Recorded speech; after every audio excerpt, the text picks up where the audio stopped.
সম্মানিত সুপ্রিয় দর্শক শ্রোতা দেশ ও প্রবাস থেকে যারা এই মুহূর্তে আমাদের সাথে আছেন, আমাদের ভিডিও দেখতেছেন অথবা শুনতেছেন, সবাইকে জানাই আন্তরিক প্রীতি ও শুভেচ্ছা। বন্ধুরা, এই মুহূর্তে আমি কথা বলছিলাম সুইট সুন্দরী মিষ্টি একটি অপরূপ আপুর সাথে, প্রতিবেদন করবে বলে কয়েকদিন আগে থেকেই যোগাযোগ করছে আমার সাথে। কেন আসলো প্রতিবেদনে বিস্তারিত ভিডিওতে থাকছে, অবশ্যই ভিডিওটা আপনারা কন্টিনিউ করবেন। আসসালামু আলাইকুম। ওয়ালাইকুম সালাম। কেমন আছেন আপনি? আলহামদুলিল্লাহ ভালো আছি। ভালো আছেন। আপু, আপনি প্রতিবেদনে কেন আসলেন? ভাই আমি অনেক গরিব অসহায়, আমি একজন ভালো একজন মানুষ চাই, সঠিক একজন মানুষ চাই যে আমার সুখ দুঃখের সাথী হবে, সারা জীবন আমাকে দেখবে, এরকম একজন মানুষ চাই। আমার বাবা নাই, মা আছে আর ছোট একজন ভাই আছে। তো আমি একজন ভালো একজন সঠিক মানুষ চাই। আচ্ছা, আমি বিষয়টা হচ্ছে দর্শকদের উদ্দেশ্য করে ক্লিয়ার করে দিই। প্রিয় দর্শক শ্রোতা, আপনারা শুনছিলেন এই সুইট আপুটি হচ্ছে ভালো একটা মানুষের জন্য প্রতিবেদনে আসছে। ওনার পরিবারে হচ্ছে বাবা নাই, মা আছে, ছোট একটা ভাই আছে। সংসারও ছোট। আসলে হচ্ছে মূলত কথা হচ্ছে ওনার বাবাই নেই, যে ইনকাম করবে, ইনকামের টাকা যে ঘুরাবে সেই নেই। এর জন্য অনেক কষ্টে আছে, চাইতেছে একটা ভালো মনের মানুষ।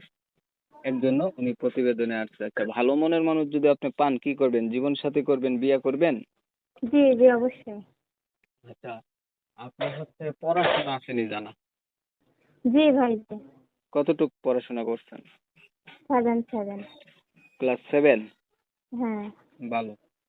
আর এই যে কোরআন শরীফ পড়তে পারেন? না না। নামাজ পড়া হয়নি? জি জি। আপনার বয়স কত, কি কেমনে কি বয়স কত? 18। আপনার বিয়ে হয়েছে আগে? না না। বর্তমানে আপনি হচ্ছে বিয়ে কি করেন? বিওলিকের প্রতিবেদন আসতাম। আসে তো, বিয়ার পরেও অনেকে আসে, দেখা গেছে বিয়ার পরে জামাই ভালো থাকে না, ছাড়াছাড়ি হয়ে যায়, অথবা জামাই ফালাই রেখা গেছে, খোঁজ খবর নেয় না, এমন অনেকে আসে, তো এর জন্য জিজ্ঞাসা করা আর না কি। না। না না ভাই আমার বিয়ে হয়নি। তাহলে আপনার হচ্ছে বিয়ে হয় নাই? জি। কি করেন আপনি? আমি সেলাই মেশিনে কাজ করি। নিজের মেশিন না অন্যের মেশিন? না আমার নিজের মেশিন। আচ্ছা, ঠিক আছে। এই একটা সত্য কথা পাইলাম, বেশিরভাগ মেয়েরা প্রতিবেদনে আসলে নাকি বলে অন্যের মেশিন। তাহলে আপনি নিজের মেশিনে কাজ করেন আপনি? জি জি। তো আপনি চাইতেছেন যে আপনার সবকিছু জানার পরেও কোনো দায়িত্ববান ব্যক্তি যদি আপনার দায়িত্ব নেয়, আপনার পরিবারের পাশে দাঁড়ায় বা আপনার পাশে দাঁড়ায়, এমন একটা মানুষ পাইলে আপনি বিয়ে করবেন। জি জি অবশ্যই। আচ্ছা, ধন্যবাদ আপনাকে এত সুন্দর করে আপনার কথাগুলা উপস্থাপনা করার জন্য।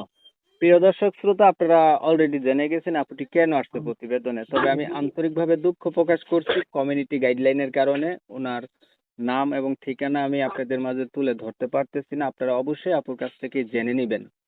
আর ওনার ভিডিও যদি আপনাদের কাছে ভালো লেগে থাকে তাহলে একটা লাইক দিবেন, একটা শেয়ার দিবেন, ইমো মেসেঞ্জারে ছড়াই দিবেন, যাতে বেশি লোকে দেখে। বলা তো যায় না কে ওনার পাশে দাঁড়াই যায় বা কে ওনাকে বিয়ে করে, একটা ঘর জুড়ানো আর একটা মসজিদ জুড়ানো, তো এটা তো জানেনই। তো অনেক সময় নিয়ে আপনাদের মূল্যবান সময়গুলো নষ্ট করে, ধৈর্য ধরে কষ্ট করে আমার সাথে থাইকে আমার চ্যানেলের ভিডিও দেখছেন, এর জন্য সবাইকে